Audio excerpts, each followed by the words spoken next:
ये गलत बात है, गलत बात है, गलत बात है, बिल्कुल गलत बात है। किसी पर्यटक ने नहीं कहा कि हमसे धर्म पूछा गया। ये लखीसराय में पाकिस्तान जिंदाबाद के नारे लग रहे हैं। कई ऐसे और शहर है जहाँ से ऐसी ऐसी घटनाओं की क्लिपिंग आ रही है। ये भाजपा का कुप्रचार है, षड्यंत्र है, ये देश में हिंदू मुसलमान करवाने के लिए। ये बिल्कुल गलत बात है, किसी सैलानी ने नहीं कहा। लखीसराय में आरजेडी के जिला अध्यक्ष हैं, वो पाकिस्तान जिंदाबाद के नारे लगा रहे हैं। तो ये सिर्फ गाय गैरो, हिंदू मुस्लिम, हिंदुस्तान पाकिस्तान, ठीक ना, मंदिर मस्जिद, यही एजेंडा है और कोई एजेंडा नहीं है। न देश की सुरक्षा का एजेंडा है, न रोजगार का है, न खेती का है, न दुकानदारी का है। आप करते रहिए, भागते रहिए और सब कुछ अडानी अंबानी के हवाले कर दीजिए। यही इनकी कहा जा रहा है कि गलती से बोल दिया गया। सुदामा प्रसाद भी गलती से बोल गए हैं। नहीं, ये तो जानबूझ के प्लानिंग से बोलते हैं। पहलगाम में हुए आतंकी हमले में 26 निर्दोष भारतीयों की जान गई। इस घटना के बाद जहां पूरे देश में शोक की लहर है, लोग अपने अपने स्तर से शोक संवेदना प्रकट कर रहे हैं, वहीं बिहार के आरा से माले सांसद का एक बेतुका बयान आया है। पहले आपको बयान सुनवा देते हैं, फिर आप उस बयान को सुनकर समझ जाएंगे कि संवेदना की पराकाष्ठा क्या होती है, या फिर नेता लोग अपनी राजनीतिक रोटियां सेकने के लिए किस तरीके के बयान देते हैं। ये गलत बात है, बिल्कुल गलत बात है। किसी पर्यटक ने नहीं कहा कि हमसे धर्म पूछा गया। आपने आरा के सांसद सुदामा प्रसाद का वो बयान सुन लिया होगा। अब आपको असली कहानी बताते हैं। 26 लोगों की मौत के बाद जिस तरीके से वीडियोज और जो विक्टिम्स थे उनके परिवार के लोगों का बयान सामने आया, उसने इस बात को स्पष्ट कर दिया था कि उस समय हुए आतंकी हमले में लोगों को गोली मारने से पहले उनका धर्म पूछा गया। लेकिन आरा के सांसद को पता नहीं क्या सूझ रहा है, उन्होंने इस बात का खंडन कर दिया है, वो भी ऑन कैमरा आकर। ये प्रचार चल रहा है भाजपा का। जब कश्मीरी पंडित वहां से भाग करके आए तो उनसे धर्म नहीं पूछा गया और इन सैलानियों से धर्म पूछा जा रहा है। उन्होंने स्पष्ट रूप से कहा है कि इसके पीछे बीजेपी की मानसिकता है। बीजेपी पूरे देश में हिंदू मुसलमान के नाम पर लोगों को लड़ाना चाहती है। इस खास मुद्दे पर बात करने के लिए हमारे साथ बीजेपी के नेता और समाजसेवी अजय कुमार सिंह हैं, जो पहलगाम की घटना के बाद से काफी शोक संतप्त है। अजय जी, घटना काफी दुखद है, लेकिन इस घटना के बाद का जो दुखद पहलू है वो आरा के सांसद का बयान। मैं अभी तक 22 तारीख घटना से उबर नहीं पाया हूँ। लोगों को लिए घटना हो सकता है, लेकिन आज भी मेरे आंख के सामने वो बच्चे का दृश्य, जो बच्चा कहता है कि पहले पूछता है कि कौन हिंदू हो अलग हो जाओ, मुसलमान अलग हो जाओ, और पूछ के लोगों को शूट करता है। एक 8 से 10 साल का बच्चा कहता है, जो प्रत्यक्षदर्शी है वहां पे साथ है, वो जो सामने है, जिसके पिताजी जिसके पिता खोया है, एक पत्नी जो अपने हस्बैंड के साथ जो 5 दिन पहले शादी करके गए थे वहां घूमने के लिए, वो कहती है कि धर्म पूछ करके पूछा है कि जो हिंदू हो अलग हो जाओ, और वो लोग बोला कि कलाम कलाम, बच्चा बोल रहा है ना, कलमा पढ़, कलमा, तो बच्चा बोल रहा है कलाम कलाम। बच्चा क्या समझता है कलमा क्या होता है? बच्चे भगवान का रूप होते हैं। बच्चे झूठ बोल रहे हैं, लोग झूठ बोल रहा है। सांसद महोदय सत्य बोल रहे हैं, और सांसद महोदय आ रहे हैं बैठ के सत्य बोल रहे हैं। मैं बहुत दुखी मन से कहता हूं, कैसा भारत बनाना चाहते हैं ये लोग? कैसा भारत देखना चाहते हैं? जब से भारत आजाद हुआ है तब से इस दंश में दंश को झेल रहा है, आग में झुलस रहा है। केवल हिंदुओं का नरसंहार होता है, कभी आपने मुसलमानों का नरसंहार तो नहीं देखा भारत में। कभी हिंदुओं ने इस तरह से उनका नरसंहार नहीं किया। धर्म पूछ करके मारा जा रहा है। हम लोग बिल्कुल अपने आप को ऐसा महसूस कर रहे हैं कि हमारे आसपास जो भी उस समाज से लोग आते हैं, कहाँ घात ला के बैठे हैं, क्या दिमाग में सोच रहे हैं, ये हम समझ से परे है। बहुत तकलीफ मन में है। मैं तो उस घटना से इतना अंदर से टूटा हूं, आप देखे होंगे कि मैं इस बीच में कहीं कुछ बोल नहीं पाया, क्योंकि पहले मैं समझता था कि चलो भाई कितना एक भचारगी चल रही है, कुछ आतंकवाद चल रहा है। ये आतंकवाद नहीं है, ये सोची सजी प्लानिंग है हिंदुओं के प्रति। ये कैसे हिंदुओं को तोड़ा जाए, कैसे हिंदुओं को डराया जाए, और कैसे हिंदुओं को डरा करके उनको धर्म परिवर्तन कराएंगे। पूरे देश में शोक की लहर है। कहने को तो सुदामा प्रसाद भी कैंडल मार्च निकालते हैं, लेकिन जब कैंडल मार्च खत्म होता है तो वो कह देते कि नहीं, यहाँ पे धर्म पूछ के, जाति पूछ के गोली नहीं मारी गई है।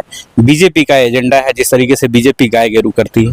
तो ये सिर्फ गाय गैरो, हिंदू मुस्लिम, हिंदुस्तान पाकिस्तान, ठीक ना, मंदिर मस्जिद, यही एजेंडा है और कोई एजेंडा नहीं है। बीजेपी जाए गाय गेरू नहीं करती, गाय को अपने माता समझती है। बीजेपी गाय को माता समझती हैं और हम उनके दूध पीते हैं। तो गाय, उनको गाय गेरू लिखता लगता होगा, लेकिन गाय हमारी माता है। हम उस तरह से पूजते हैं माता को, उनके लिए वो महत्व नहीं रखता। पता नहीं वो किस समाज से आते हैं। कहने के लिए नाम में हिंदू है, नाम सुदामा है जो भगवान कृष्ण के साथी हुआ करते थे, लेकिन नाम का जरा सा ही प्रभाव उनके ऊपर नहीं है। हमारे हिंदू धर्म को तोड़ने का काम करते हैं वो। उन्होंने एक और बयान दिया था, सुना था आपने, कि अगर ऐसा था तो जो कश्मीरी पंडित को वहां से मारा गया, उनको धर्म कुछ नहीं मारा गया। कितनी छोटी बात करते हैं आप। कश्मीरियों को हिंदू समझ के ही मारा गया था, हिंदू बोल के ही मारा गया था, हिंदू बोल के ही घर से भगाया गया था। जो कश्मीरी पंडितों का पलायन हुआ था, जो आज हमारा भारत सरकार, मोदी जी वहां बसाना चाहते हैं लोगों को कि आप कश्मीर में आके फिर से वापस बसे, माहौल बनाने की कोशिश की जा रही है। लेकिन हमारे हिंदू में ही, हमारे हिंदुस्तान के अंदर बैठे गद्दारों की वजह से ये सफलता हासिल नहीं हो रही है। आप भी बीजेपी के सिपाही हैं, छोटे स्तर के कार्यकर्ता हैं, क्या अभी तक आप भारत सरकार की कार्रवाई से संतुष्ट हैं? मैं बीजेपी के सिपाही हूं, मैं भारत माता का सपूत हूं, मैं भारत माता के लिए बात करता हूं। मैं भाजपा नहीं, नरेंद्र मोदी जी की कार्रवाई से संतुष्ट हूं। नरेंद्र मोदी जी ने जो आज पाकिस्तान के ऊपर कार्रवाई किया है, और कार्रवाई चल रही हैं, रोज देखेंगे कि जितने भी वहां आतंकवादी थे उनके घरों को उड़ाया जा रहा है। अभी तक 9 घरों को उड़ाया गया है और लगातार सर्च अभियान जारी है। आज पाकिस्तान के ऊपर जो सिंधु हमला रोका गया, जो सिंधु समझौता तोड़ा गया, जो पानी रोका जा रहा है, हम जितना पाकिस्तान को उसको सबक सिखा सकते हैं वो सिखाने के लिए हमारी भारत सरकार कोशिश करेगी। इंडिया में हिंदू टारगेटेड टेररिज्म का कारण क्या है? क्यों आखिर हिंदुओं को टारगेट किया जा रहा है? क्या कश्मीर में जिस तरीके से शांति व्यवस्था बहाल हुई है, हाल के दिनों में लॉ एंड ऑर्डर सुधरा है, या यूं कहें कि फिर से जो धरती का स्वर्ग कहा जाता था वो वहां पे गुलजार हुआ है, इसके कारण ऐसा हुआ? ये मोदी जी करिश्मा था, उन्होंने जम्मू कश्मीर को एक फिर से हरा भरा कश्मीर बना दिया था। उसको तोड़ने के लिए कैसे वहां कश्मीर में पर्यटक ना जाएं और कश्मीर की आबादी कैसे गुलजार न हो, इसकी पूरी कोशिश हो रही है। कि कैसे यहाँ पर हमेशा दंगा फसाद होते रहे, इसकी पूरी साजिश रची जा रही है। ये विरोधियों को और पाकिस्तान इस मुल्क को भाता ही नहीं है कि भारत में कभी शांति हो और समृद्धि हो। भारत के हम लोग हमेशा कोशिश किया है कि कैसे हम मिल के भाईचारगी के साथ रहें। अच्छा, आपने देखा होगा आज के समय में बहुत सारे मौलाओं का बयान आ रहा है, हमने भी देखा है, सुन रहे हैं, पढ़ रहे हैं। आज हालात है कि हम कुरान का पुस्तक वहां के पढ़ रहे हैं, क्या लिखा है उसमें। बहुत सारी बातें आ रही हैं, कही जा रही हैं कि इस्लाम में इस तरह से लिखा हुआ है कि जहां भी काफिर दिखे उनको घात लगा के मारो। आपने वीडियो देखा होगा, सोशल मीडिया पर ट्रेंड कर रहा है। तो मैंने पहले सोचा कि पहले इसको पढ़ूं। मैंने कुरान पुस्तक मंगाया है, हिंदी में, पढ़ूंगा कि बताऊंगा कि सही में क्या कुरान में इस तरह से लिखा हुआ है आंदोलन करने के लिए कि जहां देखो वहां मारो। तो हमें अगर ऐसा है तो कैसे हम इलाज कर सकते हैं, कैसे हम अपना बचाव कर सकते हैं, हमें करनी होगी पूरी तैयारी, नहीं तो हम बच नहीं पाएंगे। आज पूरा विश्व में जहां एक कंट्री नहीं था, कहां कहां से भागेंगे आप देखेंगे। बहुत पहले हमने एक पूरा लेख डाला था कि अफगानिस्तान से हिंदू भागे, गंधार से भागे, पाकिस्तान से भागे, हिंदू कुश से भागे, कहां कहां से भागेंगे आप। अब हिंदुस्तान से ही भागने की बारी आ रही है। अब हिंदुस्तान से भाग के कहां जाएंगे हिंदू, ये भी देखने की जरूरत पड़ेगी। तो हमें सबसे पहले तो हमें जितने भी हमारे हिंदू भाई हैं उनको ये समझना होगा कि वोट की राजनीति से ऊपर आना है, और पहले हम रहेंगे तो ही हम वोट डाल पाएंगे। नहीं तो ऐसा दिन, वो दिन दूर नहीं है जिस दिन हमारे दिल्ली के राजगद्दी पे या किसी के राज्य के सिंहासन पे वो हरा रंग का झंडा जिस दिन लहरा जाएगा, उस दिन आप और हम हिंदू बिहार के लखीसराय में पाकिस्तान जिंदाबाद के नारे लग रहे हैं।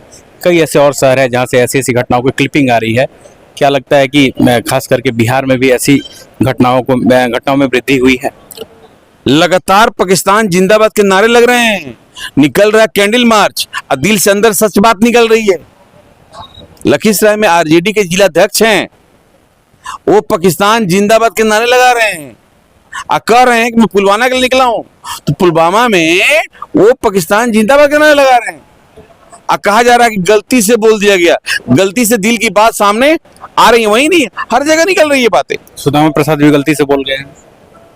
नहीं, ये तो जानबूझ के प्लानिंग से बोलते हैं। सुदामा प्रसाद तो एक पढ़े लिखे व्यक्ति में से आते हैं। सम्मानित निर्वाचित पद पे हैं, क्या आपको लगता है कि गैर जिम्मेदारान बयान बदले से बचना इसलिए चाहिए? दे रहे हैं ये एक प्लानिंग के तहत अपनी राजनीतिक रोटी सेकने के लिए कि कैसे मैं अपना वोट बैंक, मुसलमानों का वोट बैंक को अपने साथ रखूं, जबकि ये भूल रहे हैं कि उनके वोट के चक्कर में अपना हिंदू भाइयों का वोट न गवा दें। हमें हिंदू भाइयों की एकता की बात करनी है, हमें हिंदुस्तान को बचाना है, हिंदुओं को बचाना है। आज के समय में हिंदुस्तान में हिंदू खतरे में है। कभी भी किसी हिंदू ने ये पूछ के किसी को नहीं मारा कि तुम मुसलमान हो, मैं मार रहा हूं, तुमसे मुझे नफरत है। हाँ, जातिगत दुश्मनी है, वो अलग विषय है कि भाई चलो हमारा तुम्हारे साथ पारिवारिक रंजिश है, हम बदला ले रहे हैं। मजहबी कौम की दुश्मनी नहीं, मजहबी कौम की दुश्मनी नहीं है। ये पूछना कि तुम मुसलमान हो, हिंदू हो, मार देना, ये आज तक नहीं हुआ था, अब पहले हुआ है।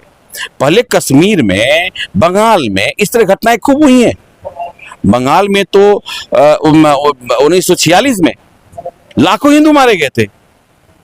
अभी भी वक्फ बिल के खिलाफ वहां पे हिंसा हुई, हिंदुओं के मंदिरों को जला दिया गया, हिंदुओं के घरों को तोड़ा दिया। हिंदू पलायन कर रहे हैं मुर्शिदाबाद से, वहां 70% मुसलमान है मुर्शिदाबाद में, वहां से हिंदू पलायन कर रहे हैं, वहां हिंदू सेफ नहीं है।